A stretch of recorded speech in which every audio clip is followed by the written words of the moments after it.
Hi, everyone, and welcome to another episode of the Cycle Podcast. I'm very excited to have my friend Anna here with us today.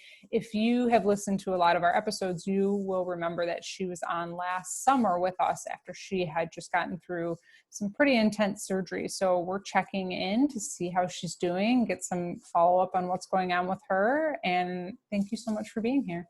Thank you for having me. Hi, everyone. Happy to have you back. So give us a little update on how you're doing day to day. What's going on? Oh, it depends on the day. Right.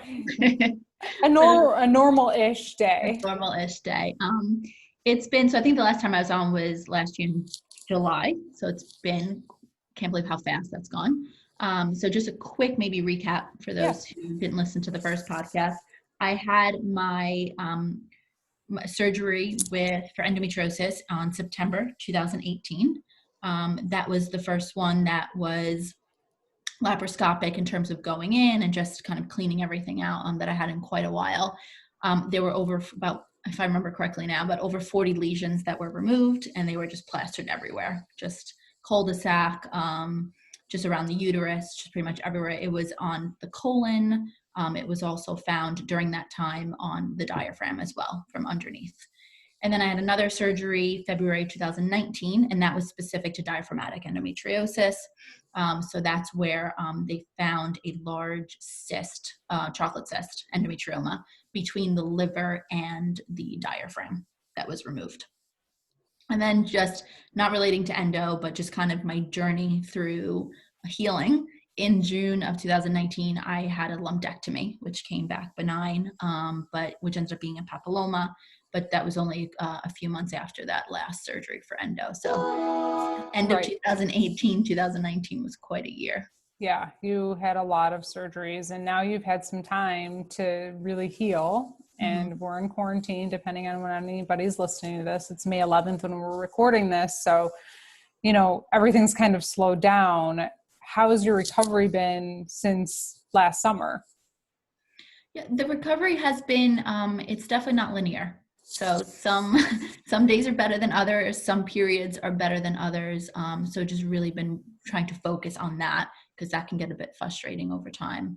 But I think, so that's an important point too. But I think separately, kind of healing from the first surgery in terms of everything around the colon, the uterus, that was very tough for me in the beginning, especially. And throughout the year last year, I was still having blood in the stool, which honestly about over a year later, a year and a half later, pretty much just went away. So that took quite some time. Yeah. And then from the diaphragmatic endo, as I woke up with a tube at that point. So that took some time to heal. And then it just took time to heal in terms of taking a deep breath. So something as simple as taking a deep breath, and it was a lot of exercise. I still do my breathing exercises. So I think it was important to kind of continue that and just to kind of trust myself. I remember asking the doctor over and over again, like, when can I take a deep breath without pain, and when will it stop hurting? And he said, everyone's different, right? So just really being patient with that and that healing process. But I can say now, about a little over a year since that surgery, I'm feeling incredible on the diaphragmatic endo side. So really incredible. I still, no shortness of breath before periods. That pain that I would get in my shoulder blade, kind of like in my back, that I swore was muscular, went up my neck. I haven't had it since the surgery. That's amazing. And for anyone who didn't listen to the podcast, I really recommend you go listen to it, because actually what I learned from Anna on that podcast is I've always had that neck and shoulder pain. And one thing that you said on that podcast that actually has stuck with me since you said that almost a year ago was I started carrying my work bag on my left side because I thought I had an injury on my right side. And I have had 2 herniated discs in that neck, which is very similar symptoms. So for everyone who's listening or watching, pain in your neck, behind your shoulder blade, into your arm, if you have endo, could be diaphragmatic endo. Yeah. I would definitely just make sure you're recording those symptoms. I started to record mine, and I did notice that it's always the week before my period, and actually worse around ovulation as well. It might even be worse during ovulation for me. So you know, having you on the podcast was what really, I was like, no, these are just herniated discs. And then I was like, wait, it flares up always before my period. And so it's just symptoms that you would never think of that you actually have. I never made the connection even. And it took me till after the surgery to notice the real difference, because you still think it would help, that it's going to help, but you don't realize how bad it was. So I'm like, there was always a part of it that must have been muscular. To your point, I commuted a lot. I had heavy bags that I would commute with. I've did so many massages and acupuncture. I mean, acupuncture definitely helps for the other stuff, but it just, that pain never went away. And I remember how deep that pain felt, and also that gnawing feeling under the rib. Yeah. Kind of I have that every day. Yeah. And I have the shoulder pain every day. And it's kind of a joke with my husband now. I always look at him, and when he's standing behind me, I'm like, rub. That's all I say is that one word, because he knows where the pain is, and he tries to like help me release it. But it is there every day. So just such a great point that you brought up. So I want to go back too. So after you just mentioned acupuncture, which I want to talk about. What were some of the other things you did during your healing journey that you think maybe helped? Did you go to PT? Did you do anything else? For me, it was really just acupuncture. I didn't go to PT, but I was very adamant about my breathing exercises. So to me, that just gave me a sense of control, that I could just work with my diaphragm, knowing that the portion of it was resected, watching the videos and seeing how kind of big that cyst was, and knowing that it could reoccur. For me, it was important to like kind of strengthen the diaphragm and make sure that I was breathing the way that I was supposed to, because a lot of us just are probably not breathing correctly to begin with. Yeah. So I think for me, that was really important. And I saw the difference of what that did. And I'm sure it released a lot of the pain that you had too, just getting those deep breaths, right?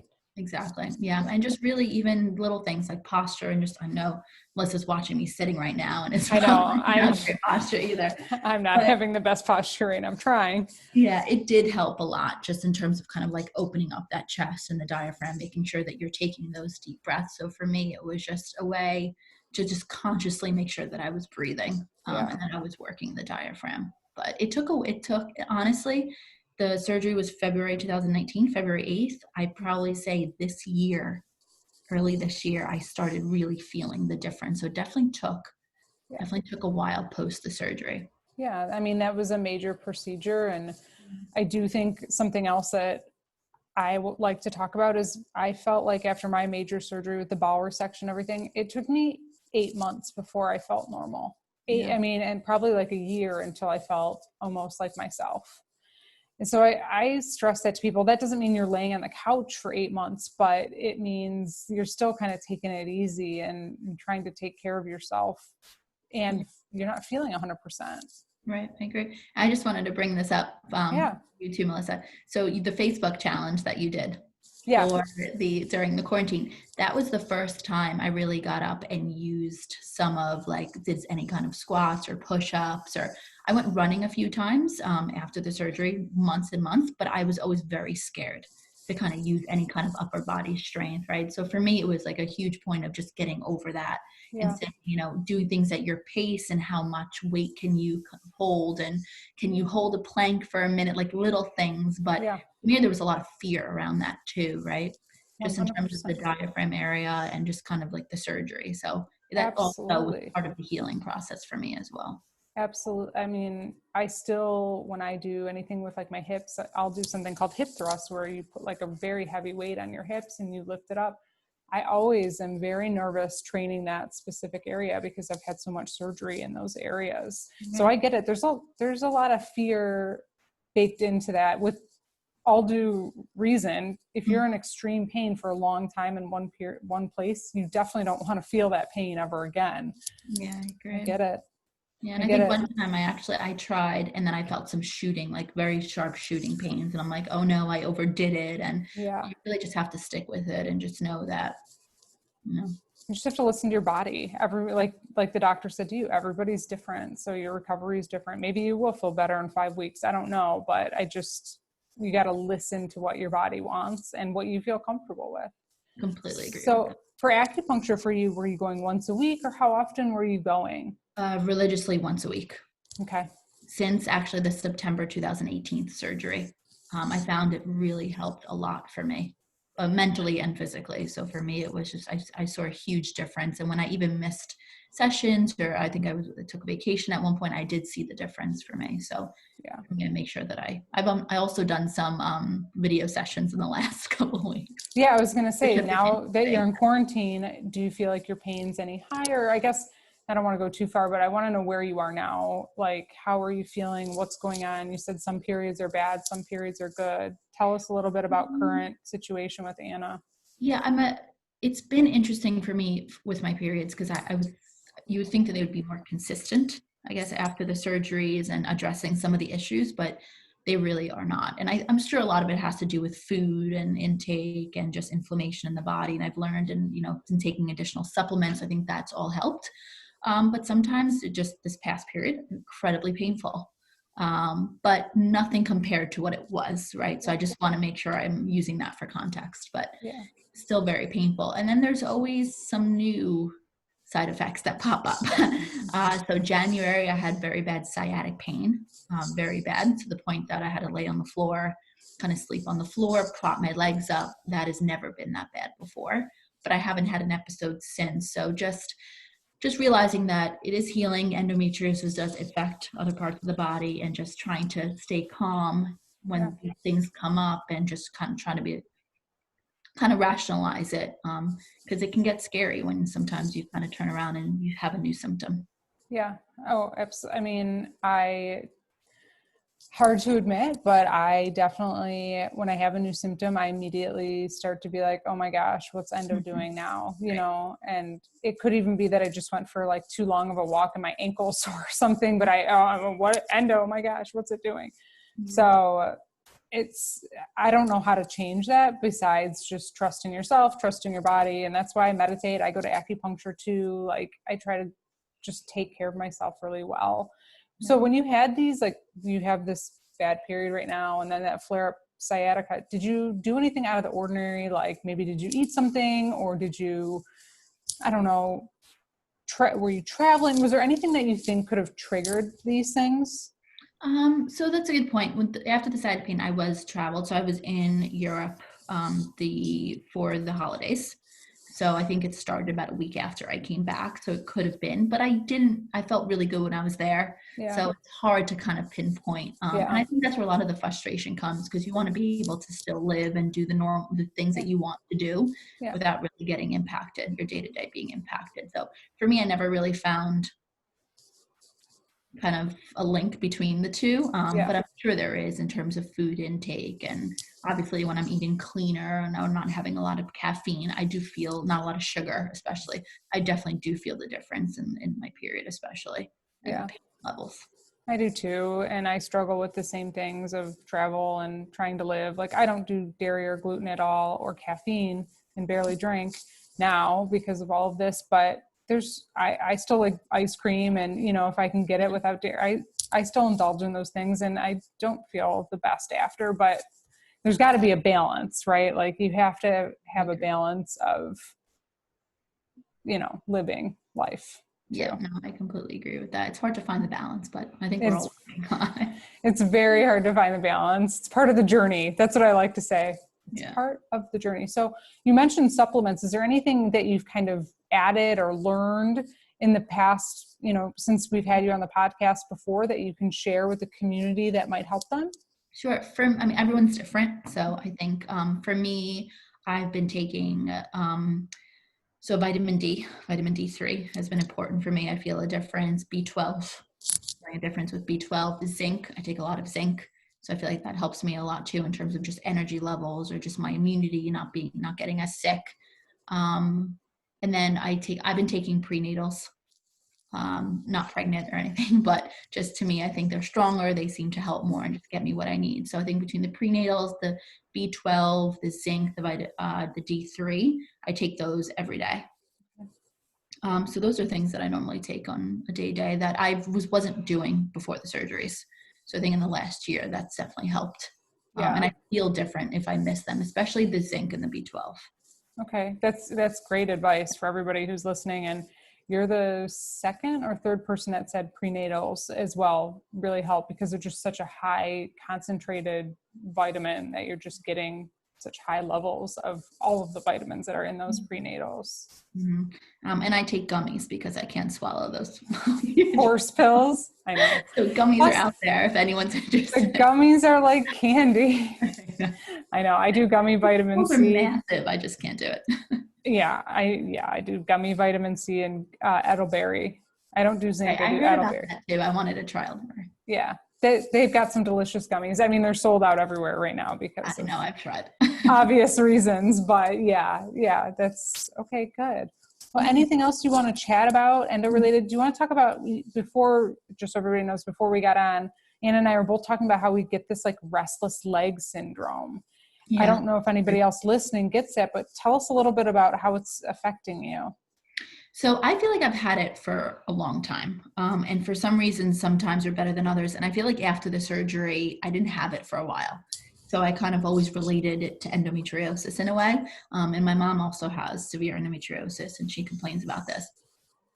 And for me, it's like this nagging feeling in your legs and your muscles. And you sometimes, I don't know if it's muscular or if it's nerve related, but this like inclination that you have to move your legs, this feeling. And you can't get comfortable, and I haven't found a position that works either. So I don't know sometimes if it could be pressure on your lower back kind of causing this, but I remember saying this to the surgeon before my first surgery in 2018. And then it came back with a vengeance pretty bad.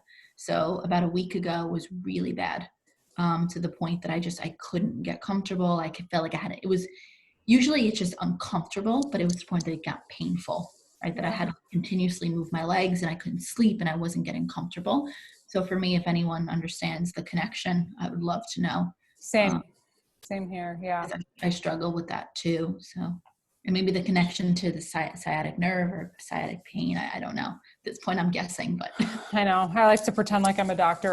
For everyone listening, I'm not a doctor. I know nothing about medicine, but I have to agree with you that it's something to do with, it's something nerve related. I have no idea, but I agree with you. Mm-hmm. And when we have the inflammation, like before our periods come or around a flare up, I think it gets worse. Something with inflammation. Yeah, it definitely does. I felt that too. Yeah, for sure. That's been new as well. Not new, but it came back for a while, but definitely came back. Yeah. Yeah. So how are you feeling? Like overall, you said you feel a lot better. In comparison to the lowest points, yes. Definitely. To be honest, what's been the craziest thing for me was I didn't realize how much pain I was in.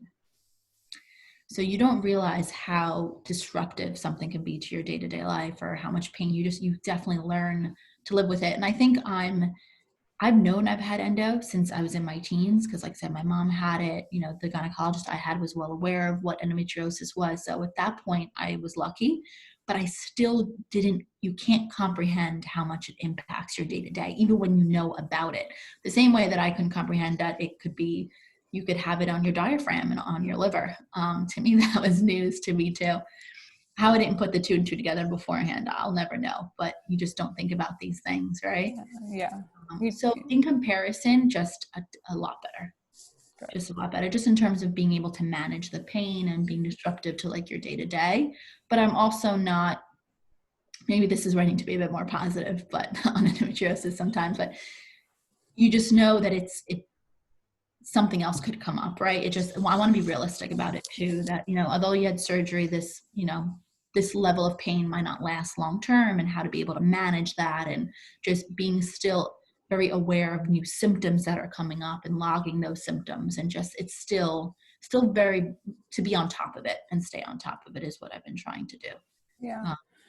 And that's the part of endo that's the worst, is it's a chronic illness, and it's something I do not accept very well. I keep thinking I'm going to do this and it's going to change everything. I'm going to do this. And I am a lot better than I was. And I feel like you're a lot better than you were.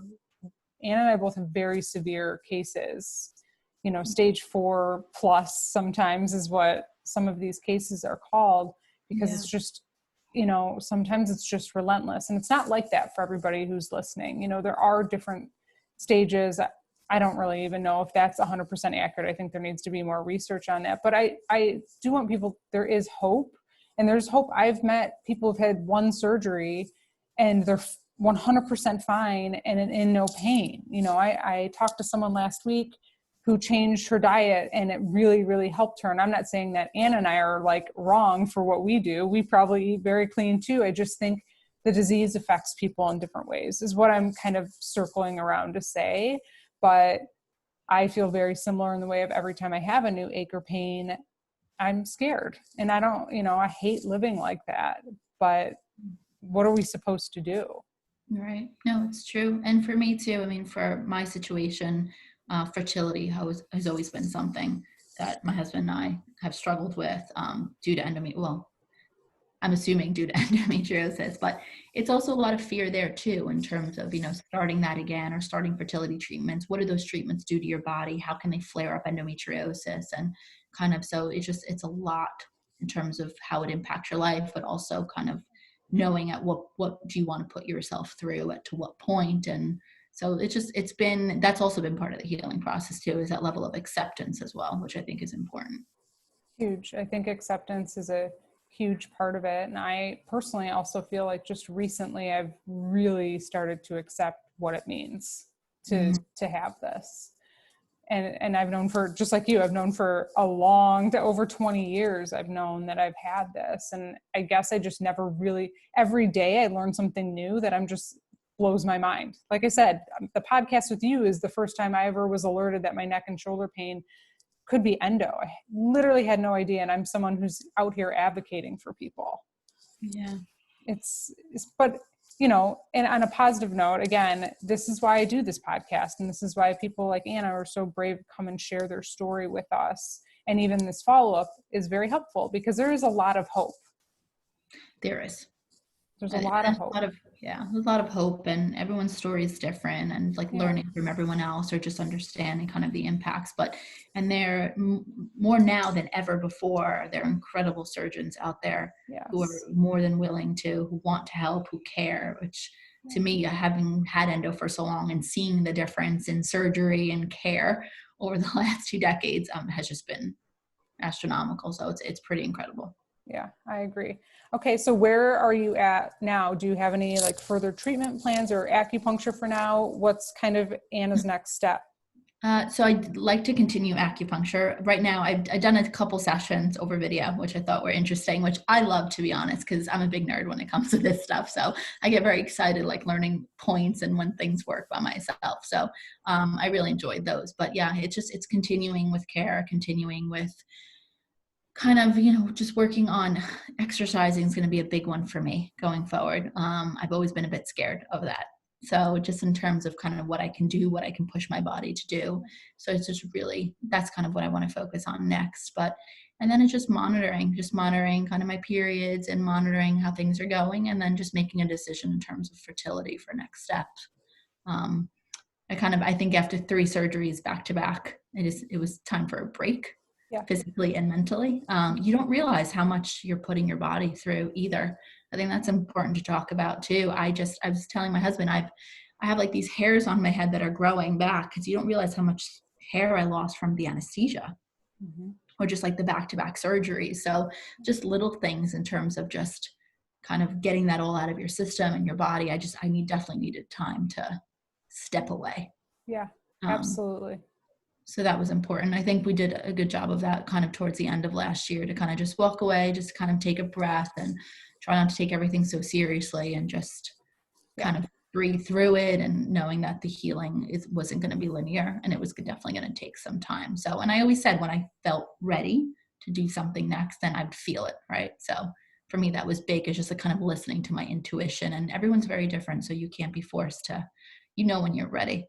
Yeah. Whether it's surgery or whether it's kind of continuing something post-surgery, but I think we all have to kind of listen to that and within ourselves. So to me, that was really important. I 100% agree with you. Trust your gut. It's never going to steer you wrong. And if it tells you to take a break and take your foot off the gas pedal because you've been going surgeries and doctors and you need a break, then, take the time for yourself.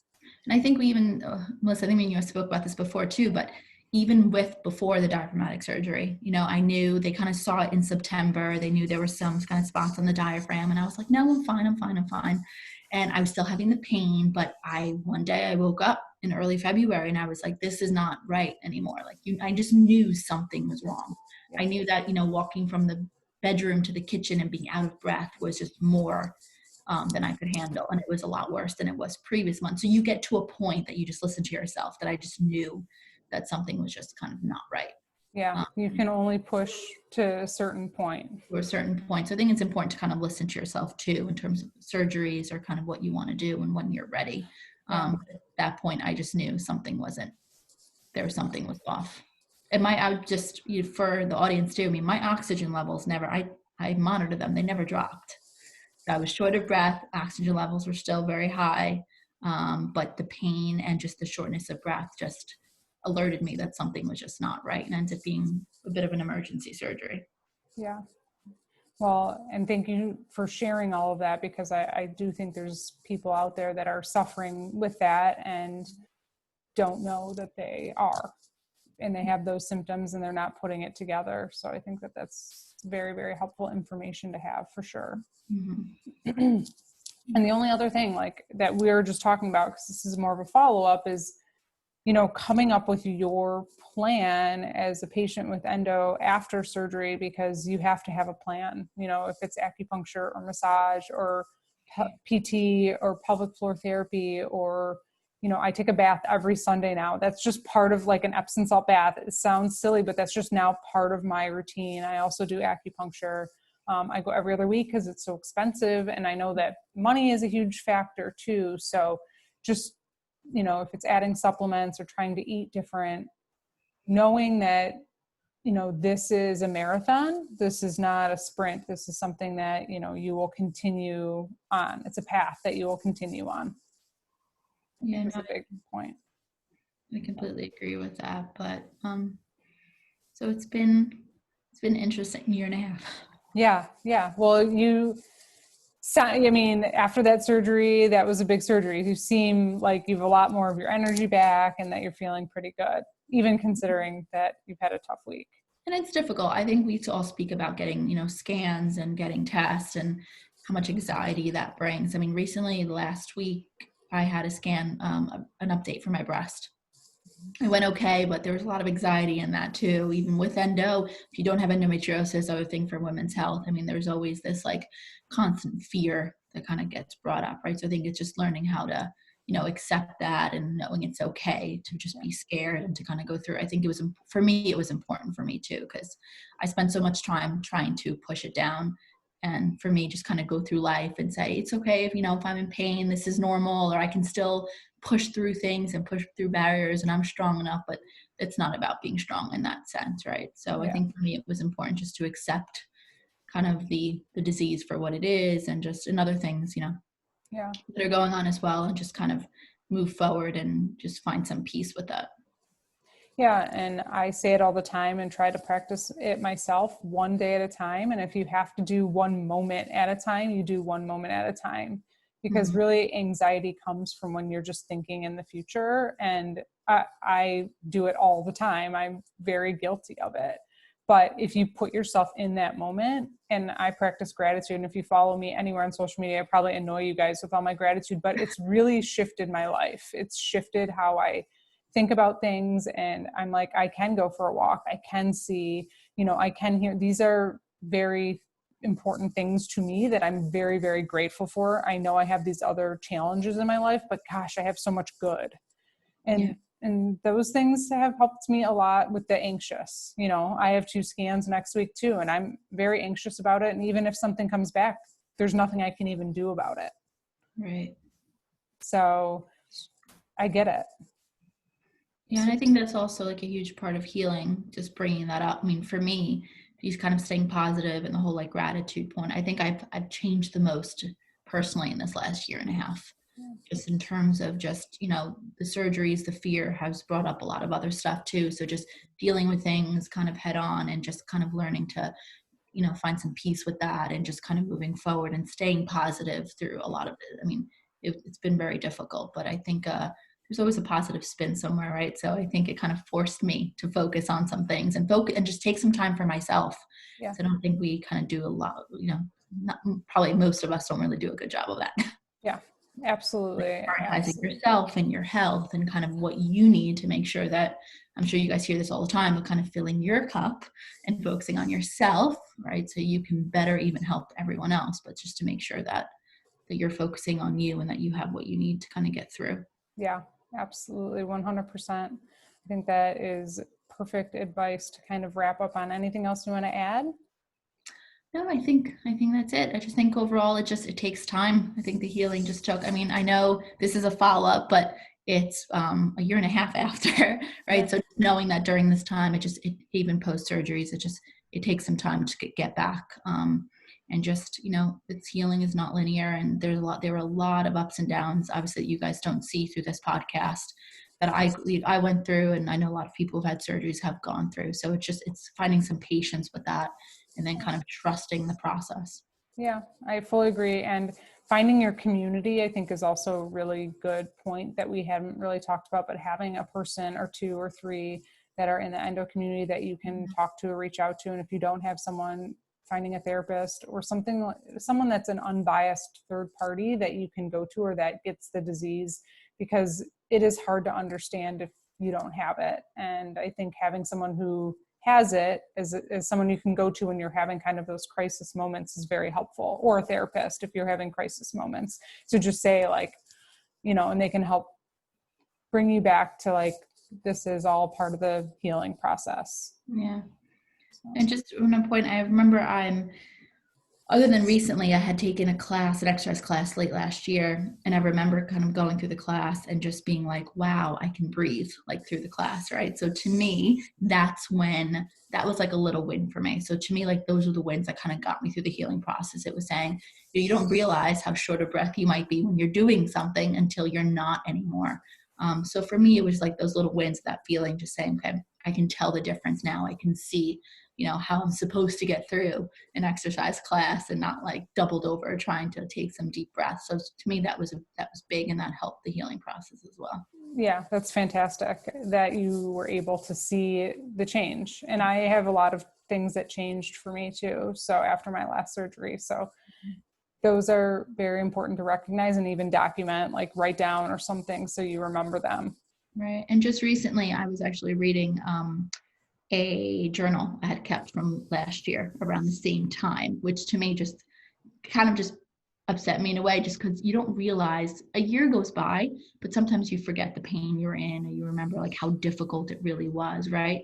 But I was reading the journal, and I was keeping a day-to-day journal, what I was eating, kind of just everything, and just understanding, just seeing how far you can come, right, in that year, to me was really helpful as well, just to kind of keep that and understand. Because sometimes even today, your period hurts, or just other things are going on from endometriosis, and then you're in a lot of pain or whatever the case is, and you still might be frustrated, but seeing where you've come, or kind of how maybe the surgeries have helped, or the acupuncture, or any other thing that you've been doing, it kind of helps towards the healing process as well. Yeah, document it for sure, 100%. Because when you improve just a little bit each day, I think it's harder to notice. And I think that's a really great point. Mm-hmm. Awesome. Well, I'm so happy to have you on again. And thank you for sharing with us. Really appreciate it. Of course. And thank you for kind of having the platform to do this. This is incredible. Oh, you're welcome. Well, if anyone who's listening and wants to also join, I have a Facebook group now specifically for the podcast. So I'm going to plug that right now. If you want to talk to people about the episodes, or you just want to talk community stuff, we have that. It's linked in the show notes. So please come check it out. And if you like this podcast, please subscribe or give us a 5-star rating, because I love you too. All right. Stay well.